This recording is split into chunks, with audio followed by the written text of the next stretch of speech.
Hi guys, welcome back to our channel. Allu Aravind గారు నిర్మాతగా నిన్న హ్యాష్ ట్యాగ్ సింగిల్ సినిమా అయితే రిలీజ్ అయింది కదా. సో ఆ సినిమా చాలా బాగా ఆడుతుంది, చాలా మంచి టాక్ అయితే వస్తుందనే చెప్పాలి. అండ్ కామెడీ కూడా చాలా బాగుందంట. శ్రీ విష్ణు గారు కూడా మంచి యాక్టింగ్ అయితే చేశారంట. అయితే అసలు విషయం ఏంటంటే అల్లు అరవింద్ గారు ఉన్నారు కదా, ఆయన ఒక గొప్ప పని అయితే చేయబోతున్నారనే చెప్పాలి. సో అదేంటంటే ఈ సినిమాకి వచ్చే కలెక్షన్స్ సగం మన భారత సైన్యానికి విరాళంగా ఇస్తారంట. సో చాలా చాలా చాలా గొప్ప విషయం అనే చెప్పాలి. అండ్ ఈ విషయంలో మాత్రం అల్లు అరవింద్ గారు ఒక మెట్టు ఎక్కేశారనే చెప్పాలి. అండ్ పని అందరూ చేయలేరనమాట. సో అది అల్లు అరవింద్ గారు చేసి చూపిస్తున్నారు. సో చాలా మంచి మనిషి. ఈ విషయంలో అల్లు అరవింద్ గారు చాలా బాగా అనిపించారు అనమాట.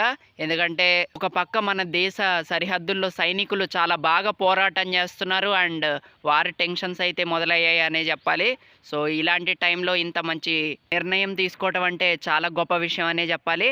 అండ్ నిజంగా మన సైనికులకు కూడా హ్యాట్స్ ఆఫ్ చెప్పాల్సిందే. అండ్ మన కోసం చాలా బాగా పోరాటం అయితే చేస్తున్నారు. అండ్ అంతా మంచి జరగాలని అయితే కోరుకుందాం. అండ్ ఇదనమాట మ్యాటర్ అయితే. అండ్ సినిమా కూడా చాలా బాగుందంట. హ్యాష్ ట్యాగ్ సింగిల్ ఖచ్చితంగా చూడండి, ఫ్యామిలీతో కూడా చూడొచ్చంట. అండ్ నేనైతే చూడలేదు, బట్ టాక్ని బట్టి చెప్తున్నా. సో సినిమా అయితే చాలా బాగుందంట.